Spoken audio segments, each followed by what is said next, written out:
আসসালামু আলাইকুম। সবাই কেমন আছেন? ইতালির রোম সিটি থেকে আমি ইমরান চলে আসছি আপনাদের সাথে আমার আরেকটা ভিডিও নিয়ে।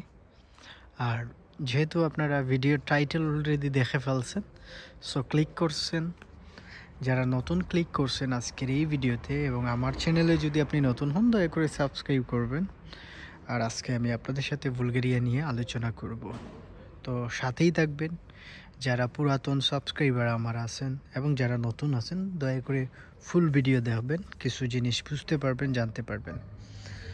আজকে আমি বুলগেরিয়ার ভিসা ক্যাটাগরি ডি এবং ভিসা ক্যাটাগরি সি এগুলার ভিসা রেশিও সম্পর্কে আলোচনা করব এবং যারা গত কয়েক মাস আগে ভিসা ক্যাটাগরি সিতে জমা করছিল তাদের কি অবস্থা সেই আপডেটটা আপনাদেরকে দিব। তার পাশাপাশি আরও কিছু ইনফরমেশন আপনাদেরকে দিব, সো সেগুলো আপনাদের কাজে লাগবে। সো দেরি না করে শুরু করা যাক আজকের যে মেইন বিষয়গুলো নিয়ে। বাংলাদেশ থেকে অনেকেই বুলগেরিয়ার জন্য খুবই আগ্রহী এবং খুব বেশি ইন্টারেস্ট, কারণ হচ্ছে এই বুলগেরিয়া সেনজেন হওয়ার পর বাংলাদেশি মানুষের কাছে বুলগেরিয়া মানে অন্যতম একটা প্রধান ডেস্টিনেশন হয়ে গেছে। এর পিছনের প্রধান কারণ হচ্ছে যেহেতু সেনজেন এবং মোটামুটি একটা বাজেট অর্থাৎ 10 লাখ টাকার ভিতরে একটা বাজেট নিয়ে কিন্তু বুলগেরিয়াতে আপনি যাওয়ার সুযোগ আছে। অন্যান্য সেনজেন দেশের কথা যদি আপনি চিন্তা করেন তাহলে অনেক বেশি সময় এবং অনেক বেশি টাকা লাগে, কিন্তু অপরপক্ষে আপনি যদি বুলগেরিয়ার কথা চিন্তা করেন তাহলে উইথিন 10 লাখের ভিতরে আপনি যে কোনো এজেন্সির কাছে ফাইল প্রসেস করায় নিতে পারবেন। এখন এরই সুবিধার্থে অনেক বাংলাদেশি বায়েরাই চেষ্টা করতেছেন বুলগেরিয়ার জন্য ফাইল জমা দেওয়ার ক্ষেত্রে। তো সর্বপ্রথম যে বিষয়টা ইন্টেনশন আপনাদের মনে জাগে সেটা হচ্ছে যে এই বুলগেরিয়াতে ফাইল জমা করতে যদি আমরা চাই তাহলে বর্তমানে আমরা বাংলাদেশ থেকে এমবেসি ফেস করে ফেলতে পারবো কিনা। কারণ 2025 সালের শুরুতেই আমরা এবং আমি নিজেই আপনাদেরকে বিভিন্ন ধরনের ইনফরমেশন প্রোভাইড করছিলাম এবং ওইটাও বলছিলাম যে বুলগেরিয়ার এমবেসি বাংলাদেশে চলে আসবে অথবা বিএফএসের মাধ্যমে কোনো ধরনের কার্যক্রম চালু হবে। কিন্তু 6 মাস চলে গেছে, এখন পর্যন্ত এইটার কোনো ধরনের মানে ফলাফল আসে নাই। তো এখন আপনারা যারা চিন্তা করতেছেন যে ইন ফিউচারে আসতে পারে বুলগেরিয়া আসার সম্ভাবনা কনসুলেন্ট টিম বা বিএফএসের মাধ্যমে সম্ভাবনা আপাতত নাই। তো যারা ইন্টেনশন এবং প্ল্যান যাদের আছে যে আপনারা ফাইল জমা করবেন, আপনারা ইন্ডিয়াতে যাওয়ার যদি সিস্টেম করতে পারেন তাহলে আপনারা ফাইল জমা করবেন। আদারওয়াইজ বাংলাদেশ থেকে আপনি যদি ইন্ডিয়া না যেতে চান তাহলে ফাইল জমা করেন না।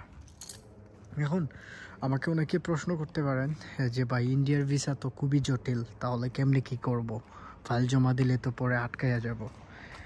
যদি আপনি কন্ট্রাক্টে ভিসা ইন্ডিয়ান ভিসা করাইতে পারেন তাহলে আপনি ফাইল জমা দেন বুলগেরিয়ার জন্য, আদারওয়াইজ ফাইল জমা দিয়েন না। আপনি যদি মনে করেন যে আপনার এজেন্সি বা আপনার এজেন্ট আপনার ইন্ডিয়ান ভিসা করাইতে পারবে তাহলে তারা ওই দায়িত্ব নিয়ে যদি ফাইল নেয় তাহলে আপনি দিতে পারেন, আদারওয়াইজ আপনি ফাইল জমা দিয়েন না, সোজা হিসাব। এখন বাংলাদেশ থেকে যারা চেষ্টা করবেন এটা মাথায় রাইখেই চেষ্টা করবেন। এখন অনেকের মনের প্রশ্ন জাগতে পারে যে বাংলাদেশ থেকে আর কোন ধরনের ভিসাতে আমরা বুলগেরিয়ার জন্য ট্রাই করতে পারি। যারা স্টুডেন্ট বায়াররা আছেন তারা স্টুডেন্ট ভিসাতে আপনারা ট্রাই করতে পারেন এবং বাংলাদেশ থেকে কিন্তু প্রচুর স্টুডেন্ট ভিসা বুলগেরিয়ার হয় এবং অনেক বায়ারাই কিন্তু বুলগেরিয়াতে স্টুডেন্ট ভিসায় আসে। তো আপনি যদি চান আপনি বুলগেরিয়াতে এইটা নিয়ে ট্রাই করতে পারবেন। দেখেন বুলগেরিয়ার ক্ষেত্রে কিন্তু দুইটা ক্যাটাগরিতে ভিসা হয়, সেটা মানে বেশিরভাগ বাংলাদেশি ইন্টারেস্ট, সেটা হচ্ছে ভিসা ক্যাটাগরি ডি এবং ভিসা ক্যাটাগরি সিতে ভিসা ক্যাটাগরি সি বাংলাদেশি বায়েরা যারা মিডল ইস্টে আছেন তারা খুব বেশি মানে ফেভারিট একটা ক্যাটাগরি, সেটা হচ্ছে ভিসা ক্যাটাগরি সি। আপনি সৌদি আরবের কথা চিন্তা করেন, যারা মিডল ইস্টে আছেন দুবাই, বাহরাইন, কুয়েত, কাতার, এইসব কান্ট্রি থেকে সবাই কিন্তু ভিসা ক্যাটাগরিতে সিতে জমা দেয় এবং গণহারে বেশিরভাগই রিজেক্ট হচ্ছে। বর্তমান সময়ে আপডেট হচ্ছে ভিসা ক্যাটাগরি সিতে যারা জমা দিচ্ছে বেশিরভাগই কিন্তু রিজেক্ট খাচ্ছে, কারণ এটা শর্ট টার্ম ভিসা, এটা ভিসা পাওয়ার পসিবিলিটি একেবারেই কম এবং এটাতে সন্দেহ করে এমবেসি ভিসা দেয় না। তো আপনারা যারা আমাকে বিভিন্ন ধরনের প্রশ্ন মিডল ইস্ট থেকে এবং বাংলাদেশ থেকে করছেন যে ভিসা ক্যাটাগরি সিতে জমা দিলে ভিসা পাবো কিনা, আমি আমার অনেক আগের ভিডিওগুলোতেও আমি বুলগেরিয়া নিয়ে যখন কথা বলছি তখন আপনাদের সাথে কিন্তু আমি এই জিনিসটা শেয়ার করছি যে ভাই Bulgaria visa category C short term visa এটাতে ট্রাই করে আর লাভ নাই, ওখানে গেলেও টিআরসি কার্ড হয় না এবং এটার পার্সেন্টেজ রেশিও একেবারেই কম। এখন আপনার মনে একটা প্রশ্ন জাগতে পারে, তাহলে ভাই কোন ক্যাটাগরিতে ট্রাই করলে আমি ভিসা পাইতে পারি? অনেক চেষ্টা করতেছি বাট আমি বুলগেরিয়াতে যেতে চাই। আপনি মিডল ইস্ট এবং বাংলাদেশ যে কোনো জায়গা থেকে আপনি যদি ভিসা ক্যাটাগরি ডিতে অর্থাৎ লং টার্ম ভিসা 1 মাসের যে পারমিট সেটাতে 1 বছর এবং 6 মাসের যে পারমিট, এই পারমিটগুলোতে যদি আপনি ট্রাই করেন তাহলে ইউ ক্যান ট্রাই ফর আপনার বুলগেরিয়ার জন্য। আদারওয়াইজ আপনি বুলগেরিয়ার জন্য ট্রাই না করাটাই ভালো। যদি আপনি সিতে ট্রাই করেন আপনার সময় এবং টাকা নষ্ট হবে। এখন আপনারা বাংলাদেশ থেকে আপনাদের একটা মনের প্রশ্ন জাগতে পারে, সেটা হচ্ছে যে পারমিট আসতে কতদিন লাগে? 3 মাস 4 মাসও লাগতে পারে। আর বুলগেরিয়ার জন্য আপনি যদি ফাইল জমা করেন তাহলে আপনাকে পুলিশ লিগালাইজেশন করতে হবে। এটা লিগালাইজ করে দেন আপনাকে পারমিটের জন্য আবেদন করতে হবে এবং এই পারমিট 6 মাসের হয়, 1 বছরের হয়। তারপর হচ্ছে যে পজিটিভ যে দিকটা হচ্ছে বুলগেরিয়ার, সেটা হচ্ছে পজিটিভ দিক হচ্ছে বুলগেরিয়ার ভিসা রেশিও অনেক ভালো, অর্থাৎ ভিসা ক্যাটাগরি ডি। এবং নেগেটিভ দিক যদি বলেন তাহলে বুলগেরিয়ার জন্য বাংলাদেশিদের জন্য যে পজিটিভ এবং নেগেটিভ খারাপ এবং ভালো দিকগুলোর মধ্যে খারাপ যে দিকটা সেটা হচ্ছে যে বুলগেরিয়ার জন্য বাংলাদেশ থেকে ইন্ডিয়াতে যাওয়া লাগে এবং বুলগেরিয়ার অ্যাপয়েন্টমেন্ট ডেটটা পাওয়া খুবই টাফ, যেটা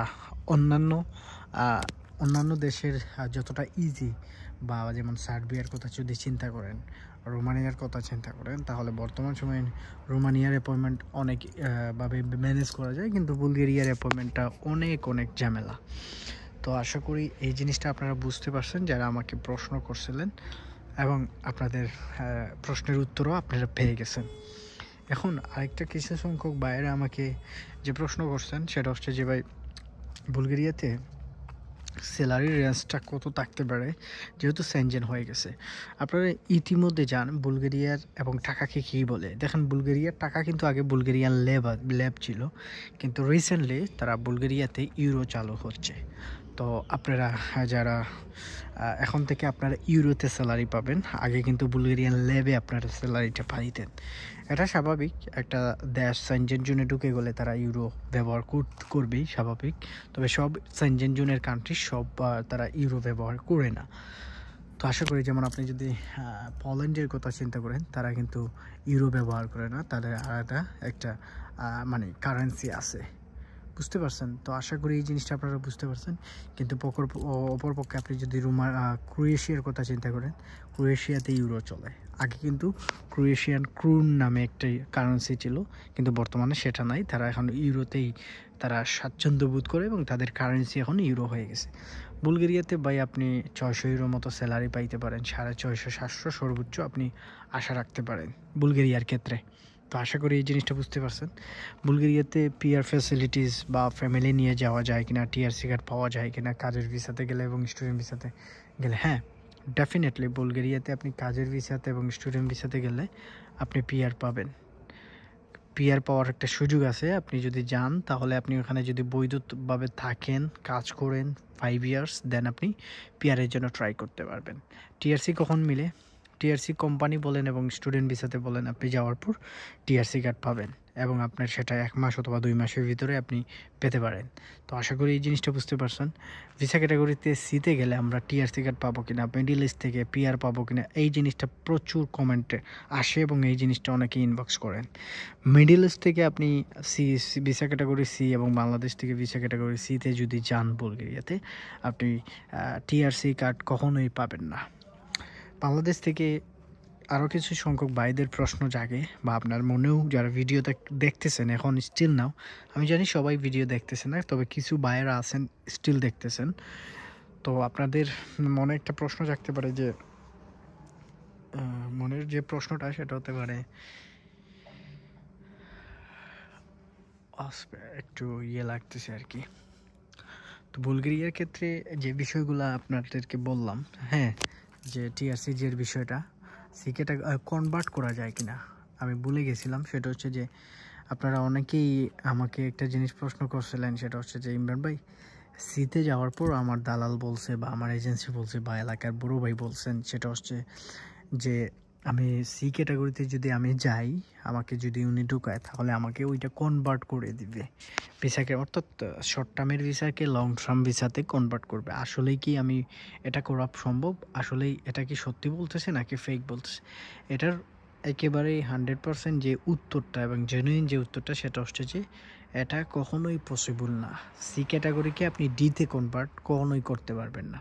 তো আশা করি এই জিনিসটা আপনারা বুঝতে পারছেন যারা আমাকে প্রশ্ন করছিলেন এটা নিয়ে।